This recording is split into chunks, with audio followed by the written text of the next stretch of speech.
Welcome back to another episode of the Bear Trap on the Boomer Buzz channel. I'm your host, Terry, and today, Super Bowl, right?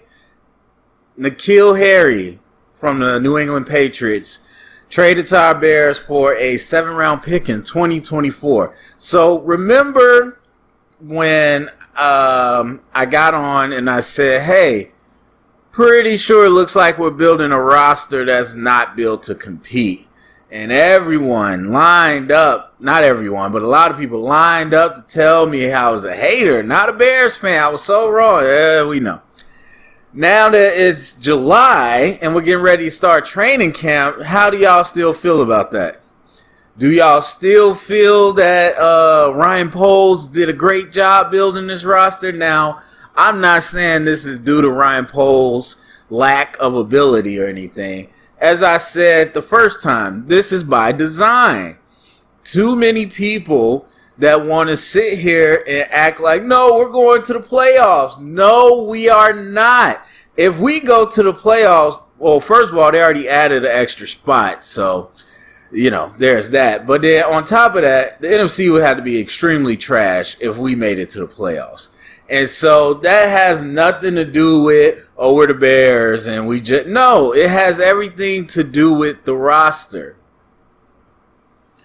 And you look at exactly what has transpired. You look at where we were. It's a rebuild. I'm so sick of all this people trying to call it everything else. Look how many people have left the team. And we more than likely might expect Robert Quinn to be leaving soon. So I don't want to hear that. Like, you have most of your talent leaving. You have what looks like is probably the worst receiving core in the league. And what is the real upside? So I'm not saying, obviously nobody plans to just lose forever. But right now, it's clearly about getting high draft picks. And so for those people that wanted to disagree, I'm curious how you feel right now. And on top of that, I think the real question and what could potentially be the real tragedy of it all is what happens to Justin Fields? I mean, yes, we know he was a rookie last year. We know that you expect him to move forward, and you would expect with a rebuild to have a, franchise quarterback. Obviously, that's what everybody in the league wants. So how does it help for you to put him on the field with an offensive line that is a question mark at best? You got none of the return, or you got Cody Whitehair, but really you just got one returner. You got question marks on the interior who's going to start with Cody and where they're going to start. Then you got question marks at the tackle, question marks galore. We have no idea what Jenkins is going to actually look like. And so you got a shaky O-line at best, if you want to put it optimistically. And then I already told you the receiving core. Yes, Dave Montgomery's good, but I just don't know what situation you're setting up Justin Fields for by putting him on the field with this roster. And so this makes things more complicated. You already had a lot of questions from last season. Obviously, fans rushing to defend Fields. There's a lot that are like, no, despite the situation, this man wasn't good.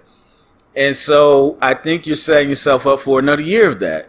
Another year of, well, Justin Fields might not play well, but there's going to be so many other things to point to that people are going to be like, you can't blame him. But it takes a toll on him either way. This ain't, this isn't contracts. We don't have voidable years to throw away on the back end. No, all these years matter.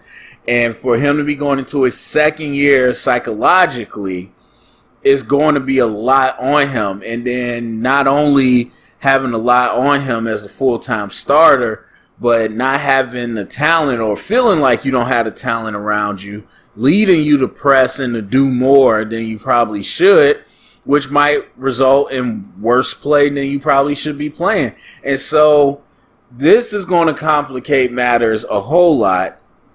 But for me, I think the real question is about Justin Fields. I really am curious as to what people think this is going to do to him. And can you keep making that excuse? My experience is no. I mean, you probably should. I should be able to look at a quarterback and say, wow, they were in a bad situation, and that's why they didn't perform well. Putting them in this type of situation, they're going to excel. But that's not how fans are. That's not how the media is. That's not how owners are. More times than not, they're just going to blame the player and say they can't play.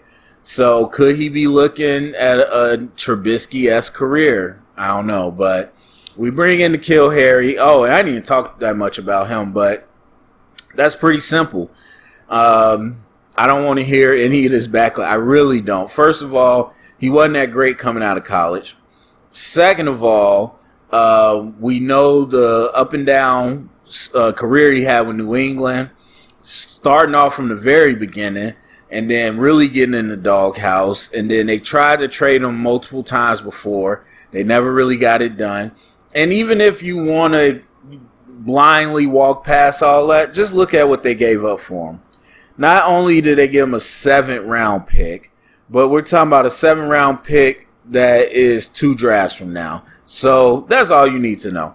I'm not excited or thinking anything about N'Keal Harry, but I think this again goes to show as we now get close to training camp, look at our roster and you tell me what you think is about to happen. So that's it for me. Go down the comment section, share it around, get your conversation started. Thumbs up, subscribe, and remember, stay up and bear down.